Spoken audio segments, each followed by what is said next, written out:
मेरे दोस्तों, आज एक खास दिन है। आज बिल्कुल ठीक है। ये 56 में था कि मैंने अपने आप को गर्म पानी से जला दिया। 56 मेरे ख्याल से ये है। और मैं 47 में पैदा हुआ था। मैं 8 साल का था। ये 55 से 56 में था। 5 मई मैं दिसंबर में 8 साल का हो जाऊंगा। और खुदा का शुक्र है कि मैं फिर बेहतर हो गया। मैंने 2 महीने बाद कपड़े पहने गुजारे और ये वाकई बहुत मुश्किल था। बाइबल कहती है कि आपका दुश्मन आपके घर में और आपके इर्द गिर्द मौजूद है, तो खुश ना हो। जब आप ठोकर खाएं तो अपने दिल को खुश रखें।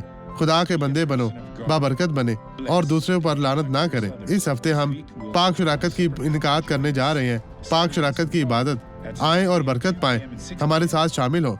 सुबह 9 बजे, दोपहर 2 बजे और शाम 6 बजे और इतवार 7, 9, 11 बजे मेरे साथ। और आप पीआर के साथ 6 बजे, 4 बजे, 2 बजे यहाँ पास्टर जामी यहाँ पर होंगे। खुदावंद आपके साथ हो। मुझे अपने डाइंग घुटने में मसला था। मेरी सर्जरी हुई क्योंकि मुझे घर के तमाम काम करने पड़ते थे।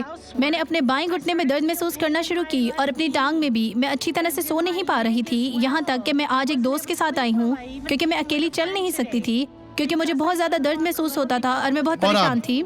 अब खुदा का शुक्र है कि मुझे कुछ आप भी यहाँ नहीं कैसे है। आई? हमें खुदावंद का बताएं, शुक्र है। हमें दिखाएं। मामूल से चलते हुए मैं इस तरह से आहिस्ता आहिस्ता चलती हुई आई थी। आप यहाँ हाल में लेकिन शुक्र चले, है कि आप हाल ठीक में हो। चलती जाए। बहाना बनाए कि आप हमें दिखा रही हैं। खुदा की बेटी की तरह चलती जाए, चलती जाए। इसे देखिए लोगों, खुदा का शुक्र हो। अब मैं आपके साथ दुआ करना चाहता हूँ। खुदावंद यीशु के नाम में मैं तुझसे पूछता हूँ, उस शख्स को छूने के लिए मैं गुजारिश करता हूँ, मैं मिन्नत करता हूँ, क्यों तू उनको लोगों को शिफा दे, निजात दे। बाप, ये सब तेरे जलाल के लिए यीशु मसीह नासरी के नाम में शिफा पाए।